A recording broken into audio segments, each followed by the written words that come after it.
Bueno, respecto a Sigmund Freud, podemos comenzar diciendo que fue el padre del psicoanálisis y que una de sus más famosas y principales teorías de la personalidad estaba basada en tres principios que vamos a explicar. Estos tres principios que explica la personalidad humana son, en primer lugar, el ello, en segundo lugar, el superyo y, en tercer lugar, el yo. Vamos con el primero. El ello eh, constituye todo ese conjunto de fuerzas e impulsos internos que tenemos como seres humanos, todos los impulsos instintivos que tenemos. Y él básicamente los agrupa en dos bloques. En primer lugar, todos aquellos impulsos que tienen que ver con el eros, dice él. Eh, Sería básicamente la libido, que es el deseo sexual, y también el deseo de autoconservación. ¿No? Eh, vamos a sintetizar esto.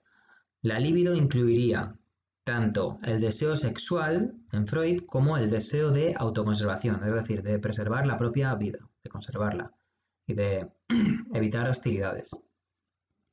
Aparte de este primer principio, que es la libido, tenemos un segundo que sería el tánatos. El tánatos es el contrario, es el instinto de muerte o destrucción, el instinto de agresión, es decir, todo lo contrario a la libido.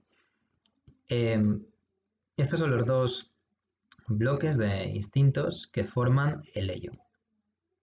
Por otro lado, tenemos otra faceta de la personalidad humana que estaría constituida por el superyo.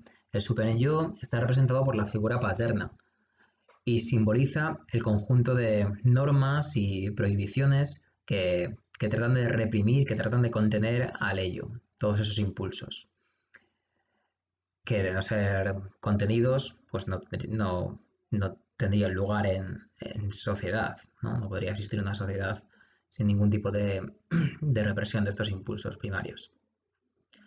En tercer lugar estaría el yo. El yo es la parte voluntaria, la parte consciente de nuestra personalidad. Eh, Sin embargo, el yo está en una lucha constante entre los impulsos que quiere que, que desea que sean atendidos, ¿no? Por parte del ello, y por otro lado tenemos toda esa represión normativa, prohibitiva del superyo. Entonces el yo está en una lucha constante entre ambas partes, entre lo que dicen los impulsos y lo que le dicen las normas, ¿no? Y con estas tres facetas de la personalidad es como él explicaría la psicología humana.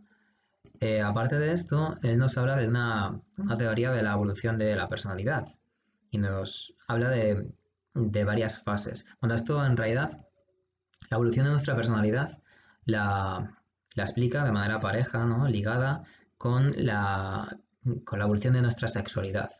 Y lo hace pues explicando varias fases, diferentes edades, desde que somos bebés hasta la vida adulta. Entonces ahí enumera varias fases: fase oral, fase anal, fase fálica, fase genital.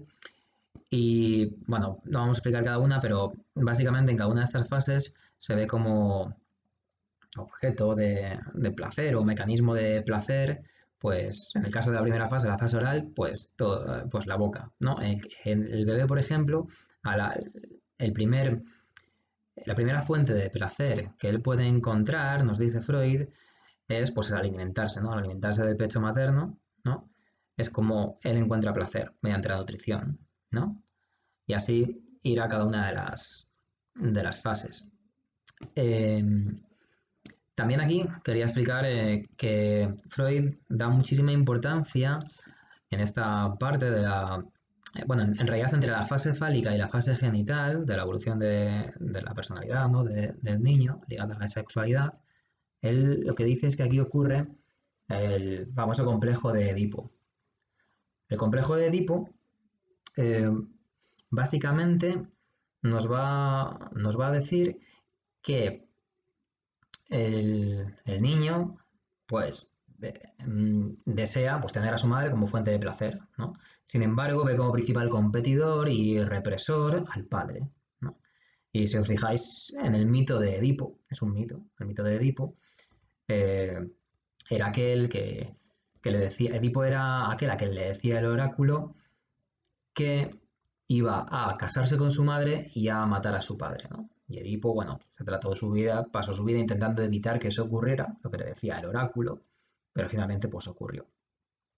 Entonces, pues va un poco por ahí. El complejo de Edipo sería aquel que eh, sería básicamente cómo maneja el niño, pues esa competencia, ¿no? Que además está muy desequilibrada, ¿no?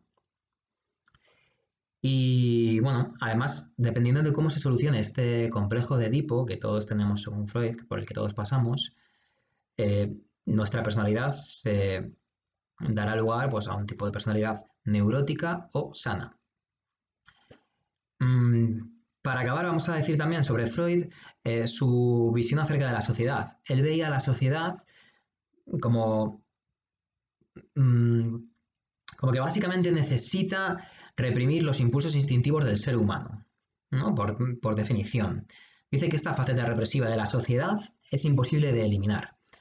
Y es por ello por lo que el ser humano se encuentra con cierto malestar siempre en la cultura y en la vida social. ¿Por qué? Porque siempre que estamos en sociedad, siempre que vives en cualquier cultura, hay ciertas normas, ciertas costumbres, ciertas, no sé, desde normas de educación hasta maneras de hablar o palabras o conceptos que son tabú, ¿no? Y todo esto es está reprimiendo pues a una parte nuestra, que son los impulsos del ello.